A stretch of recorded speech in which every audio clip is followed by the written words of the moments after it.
नमस्कार दोस्तों, आप सभी का रोचक कथाएं में स्वागत है। आज मैं लेकर आई हूँ कार्तिक माह महात्म 29वां अध्याय। राजा पृथु ने कहा कि हे मुनि श्रेष्ठ, आपने कलह द्वारा मुक्ति पाए जाने का वृतांत मुझसे कहा, जिसे मैंने ध्यान पूर्वक सुना है। नारद जी, यह काम उन 2 नदियों के प्रभाव से हुआ था। कृपया यह मुझे बताने की कृपा करें।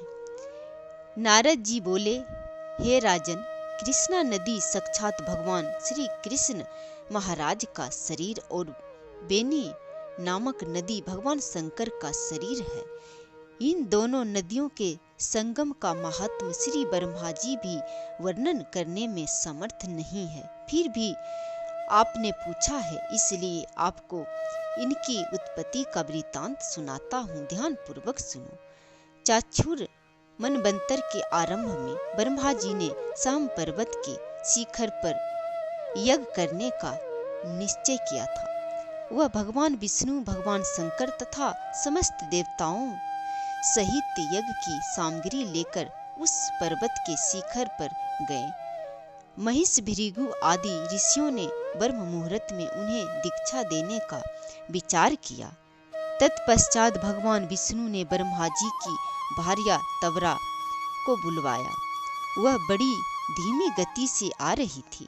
इसी बीच में भृगु जी ने भगवान विष्णु से पूछा, हे प्रभु, आपने तवरा को शीघ्रता से बुलाया था, वह क्यों नहीं आई? ब्रह्म मुहूर्त निकल जाएगी। इस पर भगवान विष्णु बोले, यदि तवरा यथा समय यहाँ नहीं आती है तो आप गायत्री को ही स्त्री बनाकर दीक्षा विधान का कीजिए। क्या गायत्री पुण्य कर्म में ब्रह्मा जी की स्त्री नहीं हो सकती? नारद जी ने कहा, हे राजन, भगवान विष्णु की इस बात का समर्थन भगवान शंकर जी ने भी किया। यह बात सुनकर भृगु जी ने गायत्री को ही ब्रह्मा जी के दाएं ओर बैठाकर दीक्षा विधान आरंभ कर दिया। जिस समय ऋषि मंडल गायत्री को दीक्षा देने लगा, उसी समय तवरा भी यज्ञ मंडप में आ पहुंची। ब्रह्मा जी के दाएं ओर गायत्री को बैठा देखकर ईर्ष्या से कुपित होकर तवरा बोली, जहां अपूज्यों की पूजा और पूज्यों की प्रतिष्ठा होती है, वहां पर दुर्भिक्ष, मृत्यु तथा भय तीनों अवश्य हुआ करते हैं। यह गायत्री ब्रह्मा जी की दाईं ओर मेरे स्थान पर विराजमान हुई है, इसलिए यह अदृश्य बहने वाली नदियां होगी।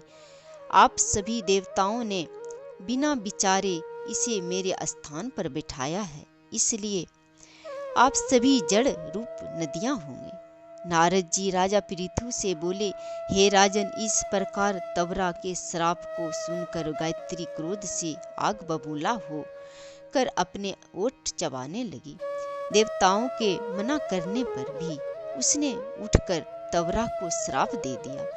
गायत्री बोली, तवरा, जिस प्रकार ब्रह्मा जी तुम्हारे पति हैं, उसी प्रकार मेरे भी पति हैं। तुमने व्यर्थ ही श्राप दिया है, इसलिए तुम भी नदियां हो जाओ। तब देवताओं में खलबली मच गई। सभी देवता तवरा को साष्टांग प्रणाम करके बोले, हे देवी, तुमने ब्रह्मा आदि समस्त देवताओं को जो श्राप दिया है वह उचित नहीं है, क्योंकि यदि हम सब जड़ रूप नदियां हो जाएंगे तो फिर निश्चय ही यह तीनों लोक नहीं बच पाएंगे। यह श्राप तुमने बिना विचारे दिया है, इसलिए यह श्राप तुम वापस ले लो। तवरा बोली, हे देवगण, आपके द्वारा यज्ञ के आरंभ में गणेश पूजन न किए जाने के कारण ही यह विघ्न उत्पन्न हुआ है। मेरा यह श्राप कदापि खाली नहीं जा सकता, इसलिए आप सभी अपने अंगों से जड़भूत होकर अवश्यमेव नदियां बनेंगे। हम दोनों सौतने भी अपने अपने वंशों पश्चिम में बहने वाली नदियां बनेंगे। नारद जी राजा पृथु से बोले, हे राजन, तबरा के यह वचन सुनकर भगवान विष्णु, शंकर आदि सभी देवता अपने अपने अंशों से नदियां बन गए। भगवान विष्णु के अंश से कृष्णा, भगवान शंकर के अंश से बेनी तथा ब्रह्मा जी के अंश से कुकुमवती नामक नदियां उत्पन्न हुई। समस्त देवताओं ने अपने अंशों को जड़ बनाकर वहीं सहम पर्वत पर फेंक दिया। फिर उन लोगों के अंश पृथक पृथक नदियां के रूप में बहने लगे। देवता के अंश से सहस्त्रों की संख्या में पश्चिम की ओर बहने वाली नदियां उत्पन्न हो गई। गायत्री और तबरा दोनों पश्चिम की ओर बहने वाली नदियां होकर एक साथ बहने लगी। उन दोनों का नाम सावित्री पड़ा। ब्रह्मा जी ने यज्ञ स्थान पर भगवान विष्णु तथा भगवान शंकर की स्थापना की। दोनों देवता महाबल तथा अतिबल के नाम से प्रसिद्ध हुए। हे राजन, कृष्णा और बेनी नदी के उत्पत्ति का यह वर्णन जो भी मनुष्य सुनेगा या दूसरों को सुनाएगा, उसे नदियों के स्नान और नदियों का दर्शन का फल प्राप्त होगा। 29वां अध्याय समाप्त हुआ। जय श्री